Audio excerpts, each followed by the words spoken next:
Gingerbread for Liberty, How a German Baker Helped Win the American Revolution. Written by Mara Rockcliffe, pictures by Vincent X. Hirsch.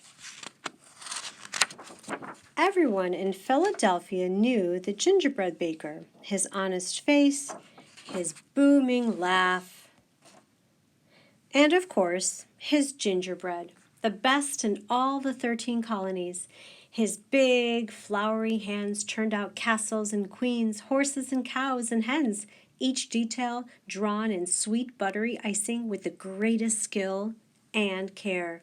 And yet, despite his care, there always seemed to be some broken pieces for the hungry children who followed their noses to the spicy-smelling shop.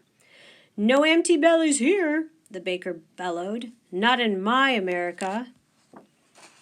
For once upon a time he had been young and hungry too, and he had followed his own nose to this new world where a hard-working young man can open his own bakery and always have enough to eat. But now something was in the air besides the smell of baking gingerbread. Newspapers shouted, "Revolution! Independence! Liberty!" Boys rolled up blankets, shouldered guns, and kissed mothers goodbye. The baker hung his apron up. He dusted flour off his hands. "Where are you going?" asked his wife. "To fight for my America," he said. "I was a soldier once." "That was a long ago and far away," she said.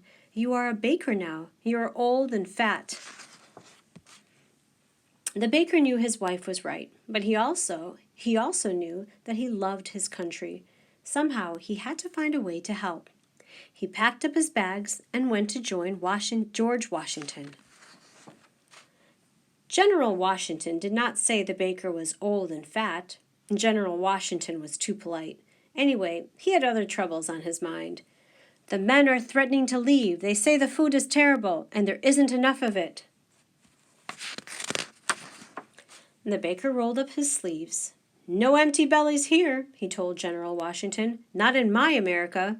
But bigger trouble was on the way. Across the ocean, the King of England wrote to other rulers and hired their armies to help him squash the revolution. "Your Majesty, these Americans think they can beat your redcoats." "Ha ha ha ha ha." "Huh, what if they're right?" "Ha ha ha." When the ship sailed into sight, even General Washington turned pale. Who had ever seen such an army? "Not me. Not me. Definitely not me." "I have." "These soldiers come from the land where I was born," the baker told General Washington. "Let me go speak to them. Perhaps I can persuade them we are not their enemies. Perhaps I can even persuade them to switch sides." "If you are caught, you will be killed," Washington warned. The baker smiled. "Then I must not be caught." In the darkest hour of the night, he rowed across the bay. With each dip of his oars, he thought of words to win the soldiers over to the American cause. Revolution, splash. Independence, splash. Liberty, splash. But when he looked into their hungry faces, all his fine words slipped away. What could he say? "I have a bake shop," he began. As the baker spoke, the soldiers seemed to see the fragrant steam rising from his ovens. They could almost smell the spicy gingerbread and taste the sweet buttery icing on their tongues.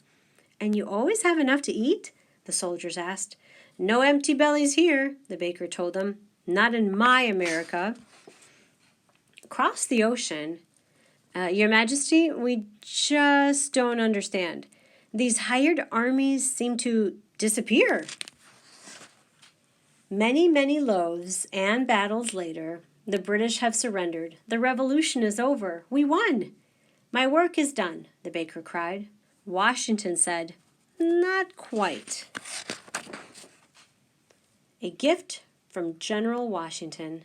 Did he bake the British soldiers gingerbread for their dessert? We'll never know. And his baker. They didn't leave a crumb. The end.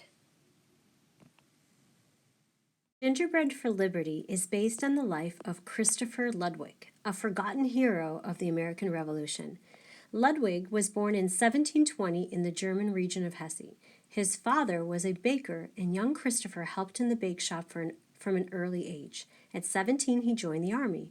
He served many years as a soldier and sailor before making his way to America, where he set up a shop in Philadelphia as a baker of gingerbread.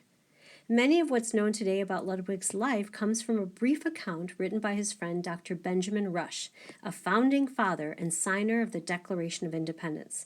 However, Ludwig's name appears in many documents of the period.